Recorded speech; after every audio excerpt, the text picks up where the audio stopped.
About 3.5 years ago, I was sat like you at a similar sort of seminar meeting at DCLG, wondering what on earth I've got myself involved in. Well, we created a neighbourhood plan in an inner-city urban area, I think one of the first in the country. It took a little longer than the 5 minutes I've got to talk about it this morning, or this afternoon actually. So a brief outline of the background to the area. Heathfield Park, it lies northeast of Wolverhampton, and that shows it sort of in relation to what's going on in Wolverhampton at the moment. It's got some 3,900 residences and is one of 14 local neighbourhood partnerships covering the whole of Wolverhampton. So there was already a group of active local residents working with council officers on agreed local priorities and local issues. None of us with planning experience, so we're off to a very good start. Development began in the area around the 1700s, early 1800s, with first a canal and then a railway going through the area. Industrialisation followed with terraced housing to accommodate the workforce. If you jump to the swinging 60s, these were in a poor state, and guess what happened? They were demolished and a new estate was built of high-rise and maisonettes, which had a central heating system with a boiler house supplying hot water to the whole estate, one of the first in the country. In the 70s, there was another estate built on a former large allotment area. Fast forward to today, and the social and structural problems are rife. Schemes over the years have been brought forward, consulted on, but have failed to materialise. The area has continued to decline. Increases in commuter traffic, parking issues, expansion of the city hospital, and developments outside the area are straining the infrastructure and the patience of many residents.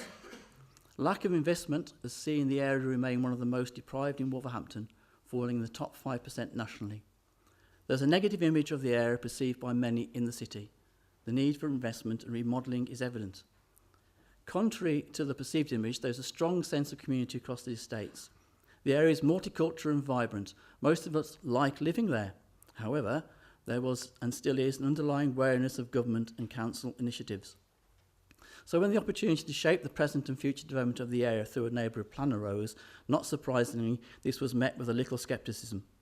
We've seen this before, and going on past experience, this will be yet another regeneration initiative raising expectations only to be abandoned to gather dust on a shelf somewhere. But we'll suck it and see, summarises the feeling of many residents. So we embarked on this epic journey of neighbourhood planning. Back in the summer of 2011, when it was first proposed to produce a neighbourhood plan for the area, I don't think any of us quite realised that we were letting ourselves in for. But here was an opportunity that might result in something concrete happening.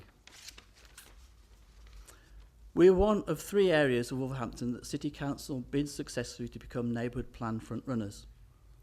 By the autumn of 2011, we had established a working group of local residents, stakeholders and representatives from organisations working in the area, which became the designating forum in December 2012, once the legislation came into place. So, what were our challenges? Well, first it was understanding the process. As a front-runner, we had little precedent to go on.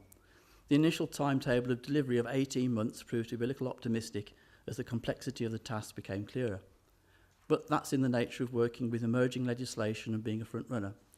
I hope your journey will be easier as a result of our experience.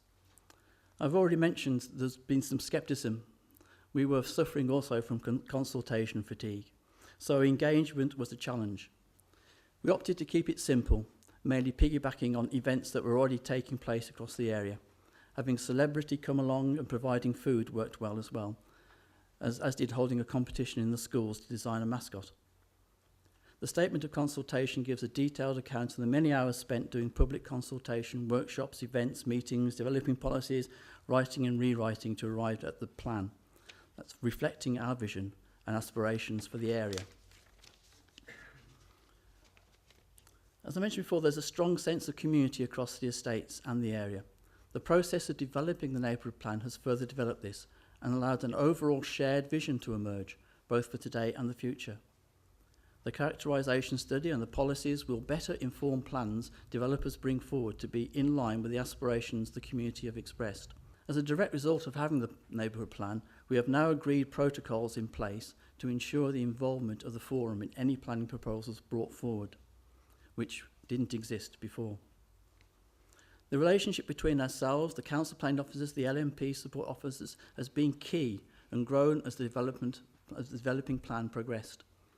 We have all been on a learning curve with a sense of we are in this together. Without it, progressing the plan would have probably ended in failure at some point or not have happened at all. Support from organisations such as the Princess Foundation and locality have also been vital during critical points. Through the process, a number of local residents have grown in confidence and capacity, along with a sense of achievement. However, this is still tinged with a little sucking and seeing in the background. You may be wondering what happened to the two other areas in Wolverhampton that began the neighbourhood process. Bilston opted to create an area action plan, but Tettenhall, like ourselves, took on the neighbourhood planning challenge and were also successful. It was useful comparing notes as we both travelled along the same road. The making of the plan only marks the halfway point and may well prove to be easier than delivery.